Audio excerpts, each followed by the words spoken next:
Nous sommes lundi 3 mars, il est 12h30. Les partisans d'Euromaïdan Strasbourg se rassemblent devant le consulat russe pour manifester leur inquiétude face au développement de la situation en Crimée. Difficile d'avoir une idée claire face à la propagande russe qui divise les opinions. Ivana, organisatrice de cette manifestation, nous explique la position des Ukrainiens. L'Ukraine est unie beaucoup plus qu'on ne le croit et beaucoup plus que les chaînes télévisées russes nous le montrent. Parce que justement la propagande officielle du Kremlin, telle qu'elle a été reprise en Crimée, dans certaines régions de l'Est de l'Ukraine et parfois même ici à l'Occident, c'est de montrer la division du pays, les différences, les clivages selon les critères de la langue, des origines ou autres. Alors qu'aujourd'hui, ce qui se passe, c'est la mobilisation générale, pacifique, contre toute intervention. Et tous les efforts collectifs sont menés, sont unis pour montrer à nos compatriotes en Crimée, aux Russes, aux Ukrainiens, aux Tatars, que nous sommes tous unis, que nous sommes tous là pour les accueillir de besoin, que nous sommes tous là pour les soutenir de besoin et que nous allons construire ce pays ensemble. Toutes les diasporas ukrainiennes d'Europe soutiennent leurs compatriotes. Ils vivent au jour le jour les événements et ressentent le même besoin de se révolter. Moi, je suis né en Ukraine, je suis naturalisé français, j'habite à Kiel, en Allemagne. Je ne suis pas indifférent. C'est-à-dire, je suis même révolté par ce qui se passe en Ukraine. Cette pression de Poutine, elle n'a pas de limite. On ne peut pas aujourd'hui, dans le 21e siècle, venir installer un drapeau et dire voilà, ça sera notre pays. C'est pas possible. Shame on you. Shame. Jusqu'à présent, le mémorandum de Budapest sur les garanties de sécurité, signé en 1994 par l'Ukraine, la Russie, les États-Unis et le Royaume-Uni, suffisait à garantir le respect de l'intégrité et de la souveraineté de l'Ukraine. Qui plus est, les États signataires s'engageaient également à ne lancer aucune opération militaire en Ukraine ni opération d'occupation.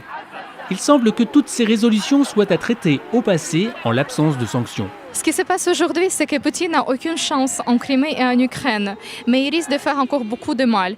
Et donc la crainte principale, c'est les bains de sang, comme ce qu'on a vu à Kyiv, voire pire. S'il commence à tirer des rafales de Kalachnikov, c'est parti pour la guerre. Donc les Américains, les Anglais, les Français, tous les alliés de l'OTAN doivent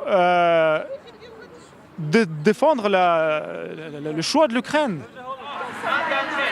L'unité ukrainienne sera sans nul doute malmenée dans les prochains jours, écartelée entre les intérêts stratégiques, économiques, politiques et symboliques de la Russie de Poutine. Je pense qu'il y a suffisamment de la bonne volonté, de la conscience et la consolidation des Tatars de Crimée, des Russes de la Crimée, des Ukrainiens de la Crimée et de tous les pays, voire de la communauté internationale, même des Russes, je parle des citoyens, comprendre les enjeux.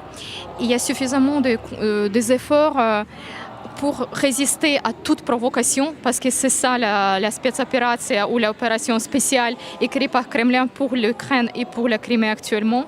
Les gens ne marchent pas sur les provocations. Ce qui peut se passer dans les pires des cas, c'est que pour avoir un prétexte pour la guerre, ce seront les soldats, les officiers russes qui tueront les autres soldats russes. En le présentant en tant que les explosions, l'exploit de la violence, et ça leur permettra de déclencher la guerre. Mais je crois que les bons signes sont là. Aujourd'hui ou hier, Poutine a accepté la proposition des Allemands de mettre en place la mission internationale sous l'égide de l'OSCE. Donc la diplomatie fait son travail et je veux bien croire que le pire sera évité. Après être sorti d'une crise majeure, il s'agit une nouvelle fois pour le peuple ukrainien de défendre sa souveraineté pour préserver l'état de droit tout juste retrouvé.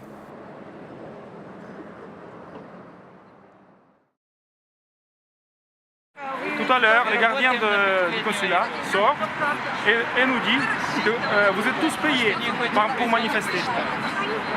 C'est incroyable. Non comment.